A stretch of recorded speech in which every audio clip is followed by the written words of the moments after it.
Bon, ben, bonjour. Est-ce que vous m'entendez bien? Oui, on vous entend, vous pouvez y aller. OK, parfait. Bonjour, je m'appelle Sylvain Turgeon et je suis psychoéducateur.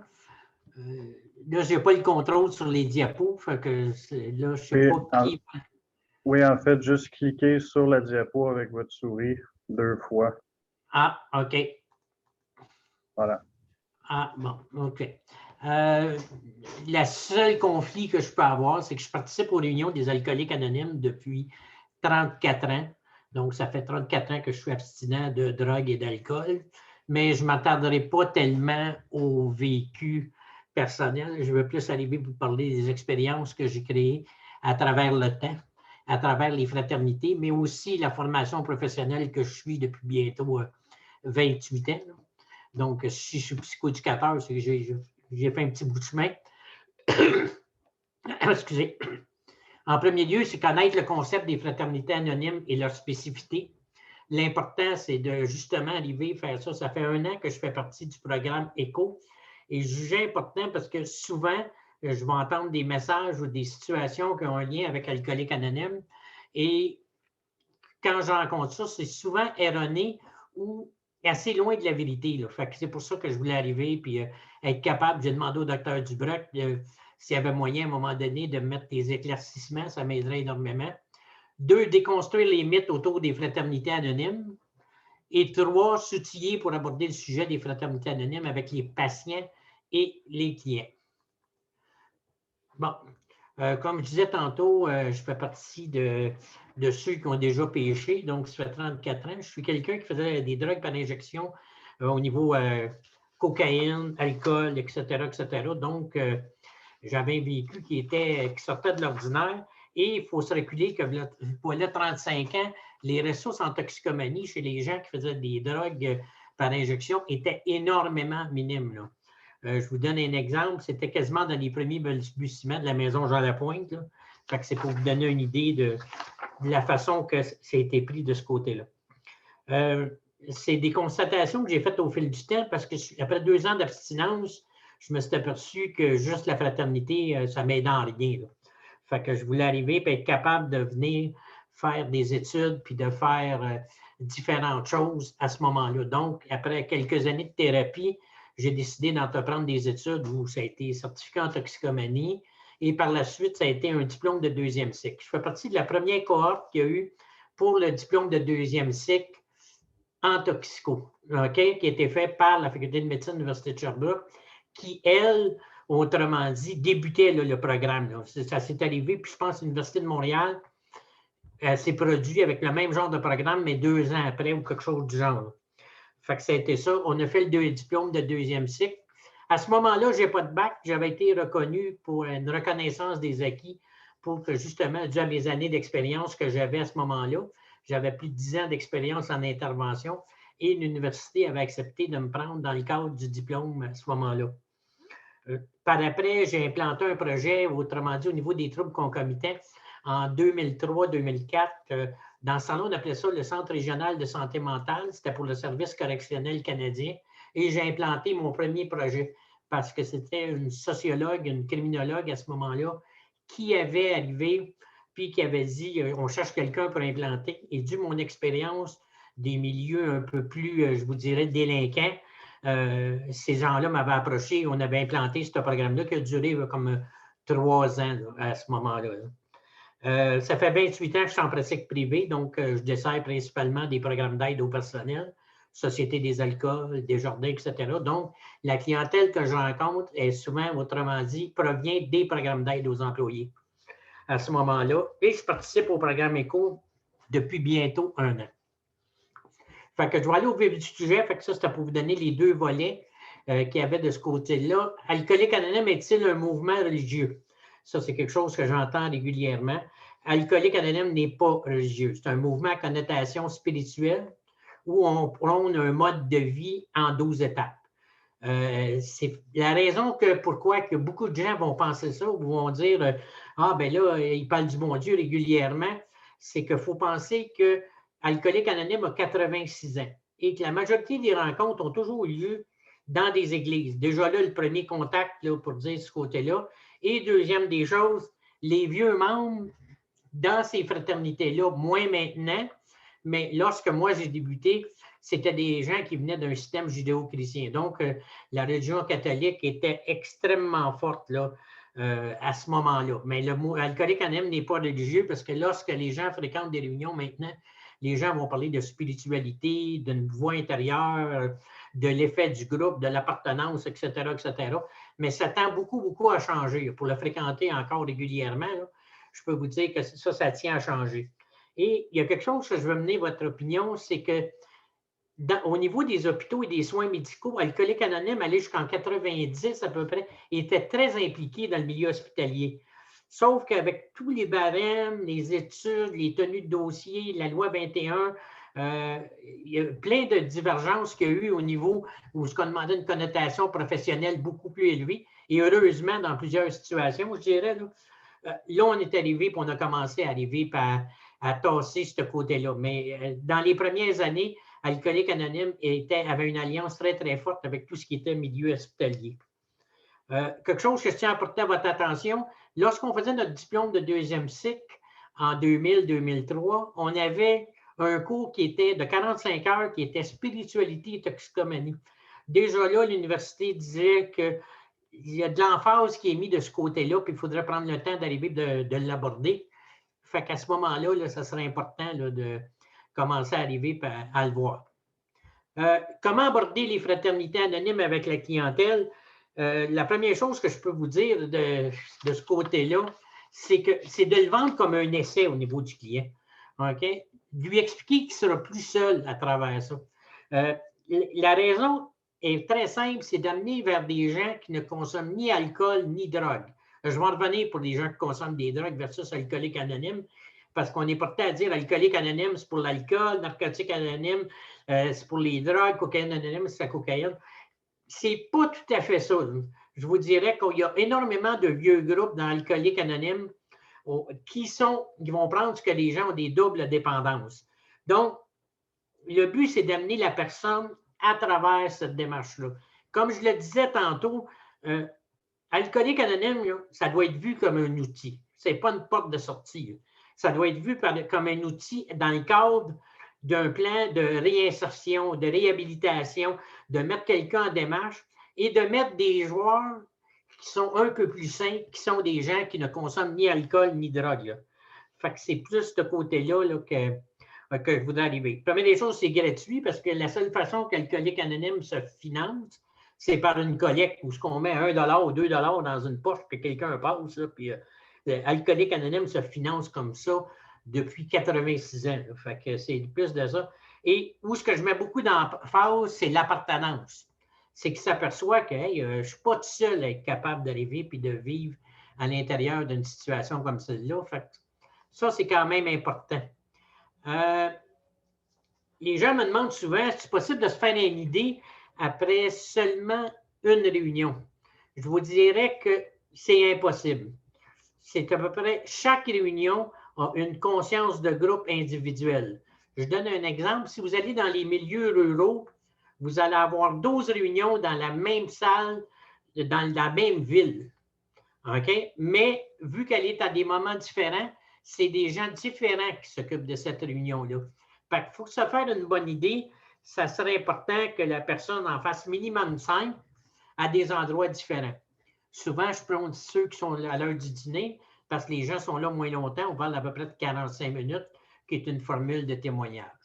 La chose qui est en commun, c'est qu'on va entendre régulièrement les 12 étapes et les 12 traditions. Je vous dirais que c'est qu'est-ce qu'on va véhiculer le plus à l'intérieur de ça. Alcooliques Anonymes accepte-t-elle des personnes dépendantes aux drogues? Ce que je peux vous dire, c'est que de plus en plus, il faut penser que lorsque je suis arrivé il y a 34 ans, il y avait 3 groupes à Montréal qui nous acceptaient. Je vous donne un exemple, on était 250 le dimanche matin. Dans ce temps-là, le Centre Paul Sauvé existait. Là, et on venait de cet endroit-là, tout le monde ensemble, puis on prenait ce qu'on appelait des doubles dépendances et les gens s'identifiaient lorsqu'ils se présentaient devant les autres comme alcooliques toxicomanes. Parce que la raison était simple, c'est qu'on a besoin de l'âge des vieux membres pour être capable de ramener comment dire ça, les plus jeunes. Là. Souvent, je dis, là, imaginez 60 toxicos qui sont à l'intérieur d'un an d'abstinence dans la même salle. Là. Je peux vous dire une affaire, c'est assez olé. Puis en même temps, on leur demande de gérer le groupe en partie. Fait que les vieux membres viennent apaiser là, cette situation-là, puis viennent amener une situation qui va être pas mal plus agréable pour les gens, là, pour être capables de faire. Mais moi, je suis arrivé et je vous dirais que dans toutes les villes maintenant et dans tous les endroits, on rencontre des gens qui ont une double dépendance. La raison que je leur dis de fréquenter Alcooliques Anonymes, c'est tout simplement dû à l'âge des membres ou de certaines personnes. Je vous donne un exemple. Je ne suis pas le même bonhomme à 34 ans que j'étais à 7 ans et vice-versa parce qu'il y a une certaine évolution. Il y a certains membres, malheureusement, qui vont fréquenter la même rencontre pendant des années et des années, mais ça va leur permettre d'être abstinents pour avoir une qualité de vie que je juge qui est quand même agréable à avoir de ce moment-là. L'importance de l'identification. Souvent, je dis aux gens, pourquoi qu'on demande de s'identifier? Je dis souvent, l'alcoolique ou le toxicomane est le phénomène de la mémoire courte. Il y a de la difficulté à se souvenir de où il vient lorsqu'il va bien. Okay? Il pense que c'est réglé, il fait 1 mois, 2 mois, 3 mois, puis il va arriver. L'histoire de la gang va les ramener à qu'est-ce qu'ils ont fait et d'entendre des témoignages régulièrement. Puis là, quand je parle de ça, quand quelqu'un a passé 3 mois, il va peut-être faire une rencontre par semaine ou 2. Mais l'important, c'est qu'ils entendent que les effets de l'alcool et des drogues, parce qu'il y a de la difficulté à se souvenir de où il vient. Et ça, quand il y a de la misère à se souvenir de où il vient, bien, ça occasionne de sérieux problèmes. Tu sais. Et en même temps, ça les empêche de retourner parce qu'il y a des fois que leur vécu n'est pas tellement agréable dans leur cas eux autres. Pourquoi que vous allez voir, souvent les gens vont vous dire, il faut que je prenne un jeton, je prenne un gâteau.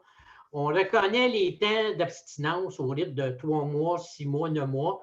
Et à partir aux années, vous prenez un gâteau pour honorer qu'est-ce qu'il y en est, de qu'est-ce qui se passe. Autrement dit, moi, ça fait 6 mois, je ne bois pas, 9 mois, 1 an. Et comme là, comme vous avez vu, j'ai mis de l'emphase sur 34 ans, mais c'est un programme qui marche, je vous dirais, un jour à la fois. Je vous donne un exemple, montrer comment ça peut être intégré dans ma personnalité. Moi, quand il y a des concours d'1 mois, sur la maison Jean Lapointe, la fondation, je ne participe pas à ça parce que ça ne rentre pas dans ma mentalité qui m'a été enseignée par AA, qui est de me dire chaque jour et une journée à la fois. Et tant que je vais garder ce système-là, bien, je vais me permettre d'être capable d'accumuler des 24 heures, tout simplement. Mais moi, dit comme je dis souvent, on n'est pas plus intelligent à 34 qu'à 18. Là. OK? On fait juste être abstinent un peu plus longtemps. Et c'est qu'est-ce que la personne va faire à l'extérieur qui va amener une certaine sérénité et une certaine sobriété à l'intérieur de ça.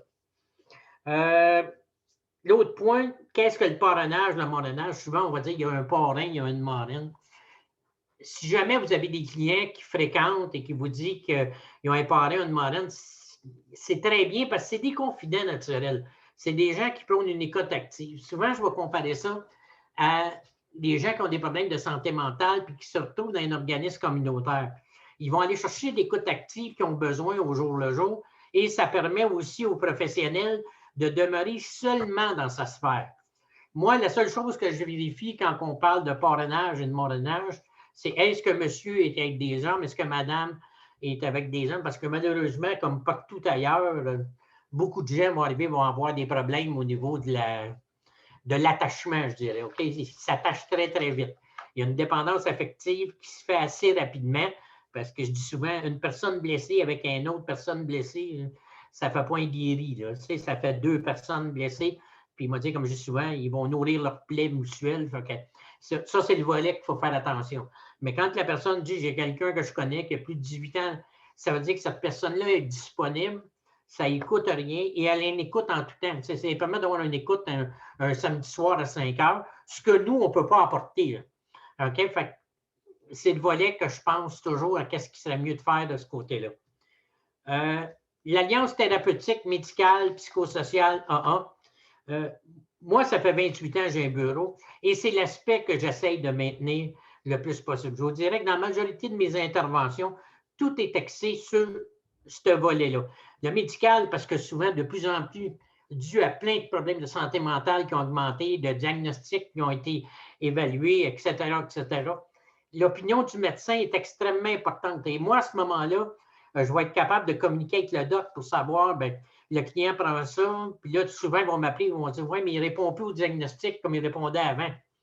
Bien, souvent, l'abstinence va nous permettre ça et ça permet aux médecins ou aux psychiatres de rééquilibrer la médication si c'est nécessaire. Le psychosocial est fait par les intervenants, donc la majorité de tous les gens qui forment ECHO sont des gens qui vont arriver. Et le modèle AA, c'est qu'est-ce qui me sert, autrement dit, à l'extérieur pour venir, autrement dit, aller chercher ce que j'appelle mon aidant naturel. Cette alliance-là me rapporte parce que je n'ai pas arrêté de la faire et ça me donne de sérieux résultats, mais comme je dis souvent, c'est l'ensemble des trois. Si vous me diriez lequel des trois qui est le mieux, je serais incapable de vous le dire. Mais l'alliance des trois me permet d'être capable de voir qu'est-ce qui va se passer de ce côté-là. Pour les 2 derniers thèmes, les réunions alcooliques anonymes sont partout au Québec. Okay? Donc, il y en a partout en province. C'est mondial. Vous n'avez pas de problème. On fête 86 ans cette année. Il n'y a pas de région, sauf que les rencontres peuvent être un peu moins fréquentes. Mais dans les milieux ruraux, là, on peut vous dire qu'il y en a de plus en plus. Je vous donne un exemple. Là. Il y a un congrès qui se fait à Rimouski. Là. Je pense à celui-là, mais je peux vous en nommer plein d'autres, où ce que l'été, là, ça doit attirer 2-3 000 personnes, cette affaire-là. Okay, où ce que les gens se déplacent pour être capables d'arriver. Et on parle toujours d'abstinence, mais il ne faut pas penser que 2 alcooliques qui se rencontrent parlent constamment d'alcool. Vous en parlez pendant votre premier mois, mais après ça, c'est le cheminement général, puis de trouver des pairs qui ont choisi un mode de vie qui n'est pas consommé d'alcool, pas consommé de drogue. Il n'y a pas d'autre affiliation d'aucune autre sorte que ce soit ça. Sur l'information que je vous donne là, je mets un bémol parce que je n'ai pas pu avoir l'information. Je pense que ça devrait être plus que ça, mais à ma connaissance, vous avez plus que 70 centres de thérapie qui fonctionnent avec le modèle Minnesota. Dans les plus connus, Jean Lapointe, Pavillon Nouveau Point de Vue, Pavillon Pierre Péladeau, le Pavillon Chopin Péladeau, c'est le module des femmes, etc., sont des centres qui utilisent à 70 de leur plan de thérapie est axé sur les 12 étapes. Si jamais les 12 étapes vous intéressent, je vous suggère de prendre quelqu'un qui les a connus, qui les applique dans sa vie pour vous donner qu'est-ce que c'est ce fameux modèle-là de 12 étapes. Mais les centres qui sont reconnus, tous les centres qui sont 21 ou 28 jours sont axés en majeure partie sur les 12 étapes ou dans lesquelles on enseigne ce modèle-là et dans le soir, on va leur faire des réunions ou quoi que ce soit. Je donne un exemple. Dans le cadre d'une thérapie 21 jours chez Jean Lapointe, je pense que les gens vont faire 12 réunions pour juste les adapter à voir à qu'est-ce qui va se passer de ce côté-là. Fait que ça peut vous donner une idée là, à ce moment-là. J'aurais terminé, je ne sais pas si j'ai été trop vite, pas assez vite, mais c'était pour vous donner une vue d'ensemble de la situation. Fait que s'il y en a qui ont des questions, gênez-vous pas, là, je suis prêt à répondre à quoi que ce soit, autant au niveau personnel que professionnel. De toute façon, c'est dans le but d'aider et d'être capable que les différents professionnels prennent en considération que peut-être qu'il y a une alternative de plus à mettre dans leur plan. Enfin, je vous laisse la parole, Dr. Simon. Merci beaucoup, Sylvain Turgeon. Oui. Puis, oui, je pense que vous souhaitiez aussi que les questions soient sous forme de discussion, là, fait que ça peut être des questions larges qui ont… il n'y a aucun problème. Là. Je laisse ça à la discrétion des gens. S'il y a quelqu'un qui a des questions, gênez-vous pas, je vais me faire plaisir de répondre à vos questions. Donc, vous utilisez la fonction lever la main s'il y a des questions.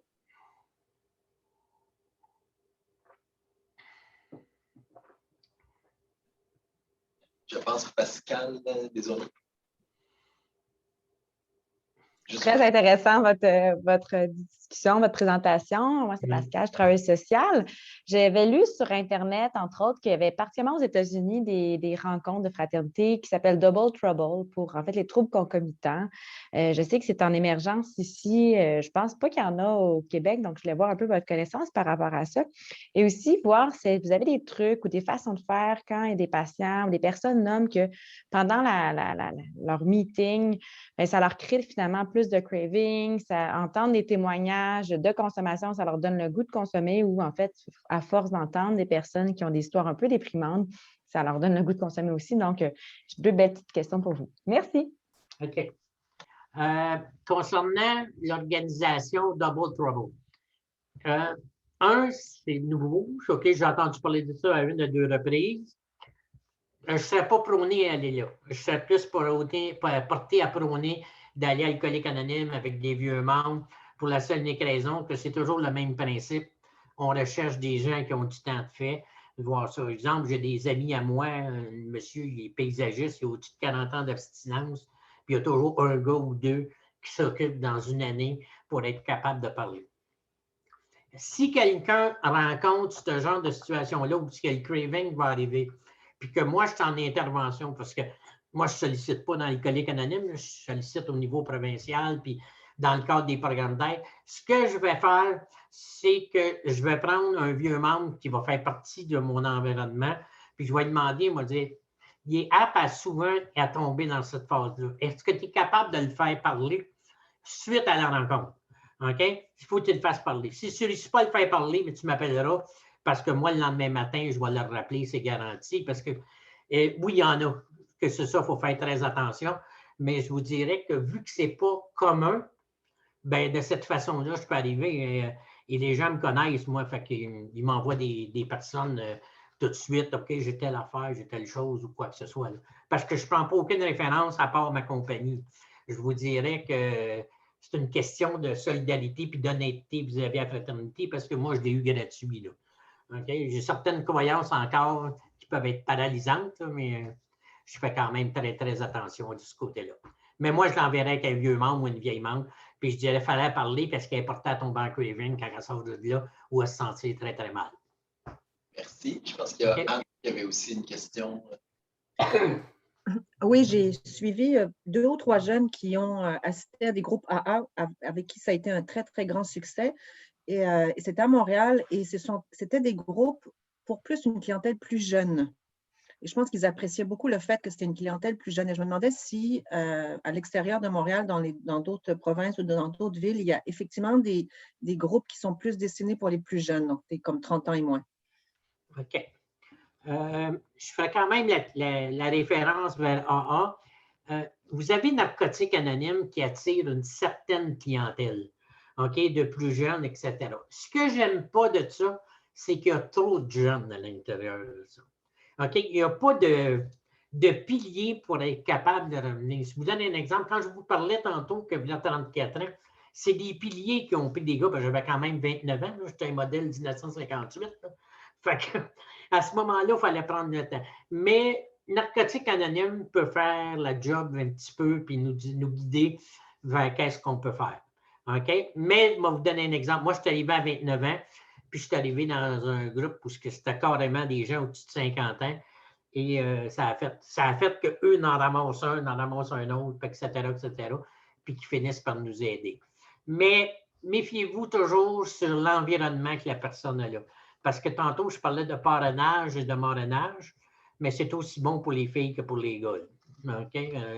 Il y a des hommes qui se font abuser de la même affaire dans ces fraternités-là. Dans certains cas, ce n'est pas une mode, mais c'est quelque chose qui peut arriver. Fait que c'est pour ça que je prends le temps de faire très, très attention. Mais j'opterais pour aller faire un test avec Narcotiques Anonymes en vérifiant quelle sorte d'environnement qu'il a créé, qu'on fait pour n'importe quelle autre de nos interventions, mais de prendre le temps d'arriver et de vérifier. Ça, pour moi, j'opterais pour ça. Merci beaucoup. Je disais, moi, un des commentaires des fois que j'ai eu chez les gens qui ont moins tendance à adhérer, c'est de dire, ben, le mouvement des 12 étapes, le mouvement A prône une abstinence là, de toutes les substances. Et puis, moi, je suis prêt à peut-être arrêter la cocaïne, mais pas l'alcool, ou je ne suis pas prêt à tout arrêter. Donc, je voulais vous entendre là-dessus. OK. J'ai la croyance personnelle, OK? Il n'y a rien de scientifique là-dessus. Je tiens à vous le dire en partant. Moi, je crois que quelqu'un qui est alcoolique est automatiquement toxicomane. OK? Il transfère de dépendance. Et lorsqu'il transfère de dépendance, ce qui se passe, c'est qu'au minute qu'il y a un état d'ébriété le moindrement grand, autrement dit, il va aller dans sa drogue de choix, même si l'autre est à côté ou voire de ce côté-là. C'est comme ça. La seule chose que je vais accepter chez un client, c'est quand le médecin va nous dire « Ah, le gars a besoin de telle médication ou quoi que ce soit. » Puis si jamais je vous donne un exemple que quelqu'un dirait, fera un témoignage, puis il dirait « Ah, ben ton médecin, tu n'as pas besoin de médication ou quoi que ce soit. » C'est sûr que ce n'est pas fait par tous les membres, mais si moi je serais dans la salle, j'irai voir la personne en disant de respecter sa posologie à la lettre. Mais, Dr. Dubois, moi, j'ai cette croyance-là. Elle est discutable, mais à travers 28 ans d'expérience, j'ai toujours vu de gens transférer d'une substance à l'autre, les voir comme 4 ans, 5 ans, puis là, je vous parle des 10 premières années où le gars passe 8 ans, 9 ans sans consommer de cannabis et d'alcool, et je le retrouve, autrement dit, à ce qu'il y a une dépendance de cocaïne tout d'un coup. Là. Okay? Il a tombé en état d'ébriété, puis les autres ont dit tu vas te sentir mieux. Fait que moi, c'est la croyance, mais il n'y a rien de scientifique qui prouve que qu'est-ce que je dis là. Okay. Merci beaucoup pour le témoignage. Puis s'il y a d'autres questions, commentaires, là, vous pouvez les envoyer à Clémence. Je vous remercie à tous pour avoir été à cette séance éco. Je vous rappelle donc que la prochaine séance a lieu le 2 novembre, puis qu'on a besoin d'un cas pour le 2 novembre, mais aussi pour le 16 novembre. Puis que la prochaine capsule va être sur la pharmacocinétique. Et là-dessus, je vous souhaite une bonne après-midi à tous. Et puis pour les membres du Hub, comme habituellement, on a notre petit débriefing après. Donc, ceux qui